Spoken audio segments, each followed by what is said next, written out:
Hello दोस्तों, नमस्कार, आदाब, सत श्री अकाल, केम छो। आज हम बात करने हैं एक ऐसे टॉपिक पर जिसके बारे में बहुत कम लोग ओपनली बोलते हैं। Bullying, मॉकिंग and stammering. अगर आप स्टैमर करते हो तो चांस है कि आपने लाइफ में कभी ना कभी मजाक, ताना और बेइज्जती का फेस किया होगा। स्कूल हो, कॉलेज हो, रिलेटिव के बीच हो, लोग हंसते हैं, हमारी कॉपी भी करते हैं और फिर कोई बीच में आकर बोल भी देता है कि भाई तू चुप बैठ, तू मत बोल। और ये चीज़ हमें अंदर से तोड़ कर रख देती है। Hi guys, my name is Dennis Vora और मैं भी एक स्टेबल पर्सन हूँ और आज मैं इसके बारे में बात करने वाला हूँ। मैं अपने स्कूल लाइफ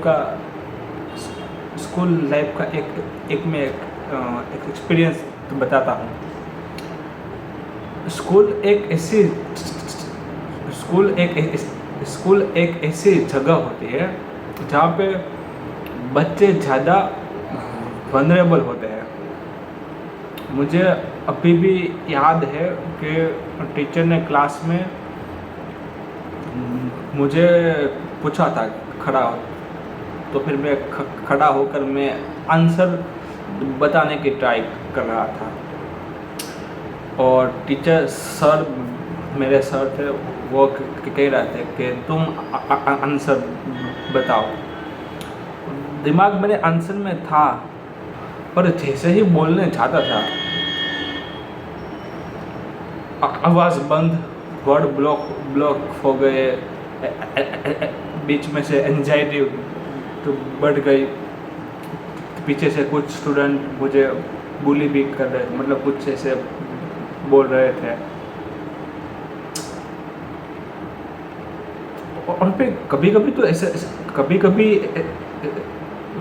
वैसा भी होता है कि टीचर आपको समझ भी नहीं पाते थे और वो भी बोल देते थे कि तुम बैठ जाओ, किसी और को बोलने दो। तो उस एक सेंटेंस से सिर्फ आंसर नहीं है, उससे हमारा सेल्फ कॉन्फिडेंस भी बैठ जाता था।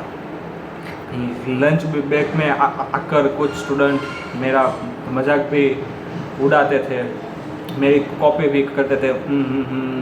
बोलना भाई कि किसे आ बोल किसे। और मैं चुप रह के मैं चुपचाप खड़ा रहता था, ना कुछ रिएक्ट करता था, ना फाइट कर पाता था, ना कुछ कह सकता था। तो फिर उस एज में ये समझ ही नहीं आता था कि गलती मेरी नहीं है। तो बुलिंग होता है, बुलिंग सिर्फ एक हंसी मजाक नहीं होती। बुलिंग धीरे धीरे दिमाग में घर कर जाती है। आप बोलने से पहले ही सोचने लगते हैं। मैंने एक वीडियो बनाई थी ओवर थिंकिंग स्टैमरिंग के बारे में। अगर आपने वो वीडियो नहीं देखी तो आपको आई बटन पे कॉर्नर पर मिल जाएगी, आप एक बार ज़रूर देखेगा। तो फिर बुलिंग की वजह से आप ओवर थिंकिंग भी करने लगते हैं। लोग हंसेंगे, लोग मेरा मजाक उड़ाएंगे, क्लास हंसेगी, मैं तो बेकार हूँ। और फिर आप क्लास में के आप रिप्लाई देना कि आप आंसर देना अवॉइड करते हैं। टीचर ने क्वेश्चन पूछा तो फिर आप अपने हाथ नीचे कर लिए। ग्रुप डिस्कशन में आप चुपचाप बैठते हो। फिर अटेंडेंस के टाइम पे रोल नंबर जब भी आपका आता है तब वहाँ पे आपको डर लगता है। ये डर जो होता है वो स्टैमरिंग को और ज़्यादा बढ़ा देता है। मैं अपने कॉलेज का एक एक्सपीरियंस शेयर करूँ तो कॉलेज मैंने BCA किया हुआ है। तो कॉलेज में तो सब लोग अभी मेच्योर हो जाते हैं, पर बुलिंग जो होती है वो बुलिंग जो स्कूल लेवल पे होती है वो सिर्फ उसका फॉर्म चेंज होता है, बुलिंग ख़त्म नहीं होती। आप कॉलेज में आते हैं तो बुलिंग का सिर्फ फॉर्म ही चेंज होता है, पर बुलिंग पर कॉलेज में भी बुलिंग तो होती है। कॉलेज में मेच्योरिटी की वजह से कोई आपके ऊपर डायरेक्ट हंसी नहीं उड़ाता, पर लोग ज़्यादा जजमेंटल होते हैं। प्रेजेंटेशन के टाइम पे लोगों की आंखों से मालूम हो जाता है कि ये मेरे स्टैमरिंग का वेट कर रहे हैं। होता है ग्रुप प्रोजेक्ट में भी बोल देते हैं कि तू भी टीचर के सामने ग्रुप प्रोजेक्ट में एक्सप्लेन मत करना, मैं समझा दूँगा। फ़ोन कॉल करना है तो सब किसी और को बोल देते हैं, और जब कोई ओपनली मजाक उड़ा देता है तो आप सिर्फ हंस के इग्नोर ही कर सकते हो, पर आप अंदर से एकदम से टूट जाते हो। मैंने ये सब कुछ फेस किया हुआ है क्योंकि मैं भी एक स्टैमर पर्सन हूँ। और फिर आप अपने आप को भी ब्लेम करते हो।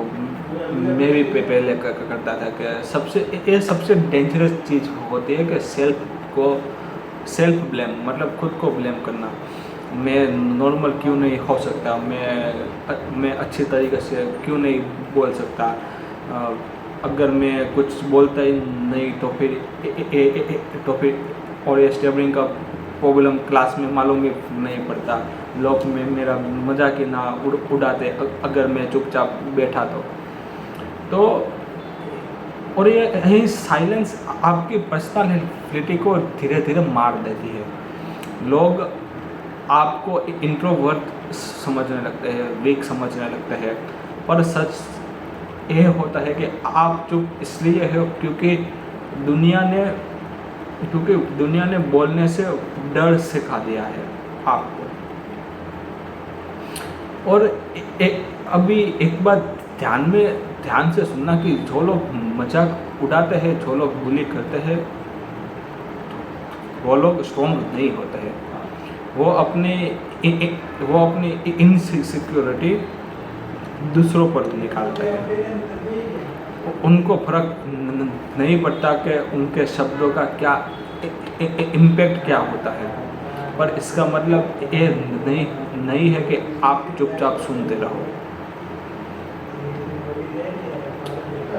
मैं धीरे धीरे कुछ चीज़ें सीख रहा हूँ, जैसे मैं एक्सप्लेन करता हूँ कि मुझे स्टैमरिंग है, ये एक स्पीच कंडीशन है, परंतु फिर मैं एक आई कांटेक्ट करने का भी मैं मेंटेन करता हूँ कि चाहे बोलते वक्त मैं अटक जाऊँ पर मैं आई कांटेक्ट में बनाने की कोशिश करता हूँ। मैं अपने पेस पे बोलता हूँ, मतलब जल्दी करने की कोशिश नहीं करता। फिर मैं मजाक को मैं जो भी लोग मेरा मजाक उड़ाते हैं तो फिर उस मजाक की वजह से मेरा जो बात है, मेरी जो अपनी बात की जो मेरी थॉट है उसकी एक वैल्यू है। मैं उस थॉट की वैल्यू को मैं વધારે इम्पोर्टेंस देता हूँ, और मैं वो मजाक की वैल्यू से अब मैं अपने थॉट्स को वैल्यू करता हूँ और मैं अपने थॉट्स क्लियर करने की, मतलब मैं अपना थॉट्स बोलने की कोशिश करता हूँ। मैं बोलता हूँ, अटक के भी बोलता हूँ, पर मैं बोल रहा हूँ। अगर आप स्कूल में हो, कॉलेज में हो, ऑफिस में हो और कोई आपका मजाक उड़ाता है तो फिर याद रखना कि स्टैमरिंग आपकी इंटेलिजेंस डिफाइन नहीं करती, स्टैमरिंग आपकी वर्थ डिसाइड नहीं करती। आप ब्रोकन नहीं हो, आप वीक नहीं हो, आप सिर्फ डिफरेंट हो। और कई सारे ऐसे सक्सेसफुल लोग हैं जिसको स्टैमरिंग स्टटरिंग थी और उसके बाद उसने उस पर काम किया, उसके बाद भी वो फेमस हुए। मतलब वो अच्छे वो अपने अपने रिस्पेक्टेड फील्ड में उसने अपना नाम कमाया स्टैमरिंग के बाद भी। और कई ऐसे सेलिब्रिटी है जिसको अभी भी स्टैमरिंग है, तो फिर उसमें कुछ गलत बात नहीं है, ठीक है। आप सिर्फ थोड़े से डिफरेंट होते हैं फ्लुएंसी स्पीच में। और अगर आपने ये वीडियो देखा तो थोड़ा सा भी रिलेट किया है तो कमेंट में लिखो कि आई एम नॉट अलोन। और अगर आप चाहते हो कि मैं नेक्स्ट पार्ट में क्या बताऊँ तो उसका तो फिर आप अपने थॉट्स कमेंट में ज़रूर लिखिएगा। और तब तक के लिए एक लाइक और शेयर ज़रूर करना, ताकि और लोग हंसेंगे, लोग जज करेंगे, पर आप बोलना मत छोड़ना। मिलता है नेक्स्ट पार्ट में। खुदा हाफिज़।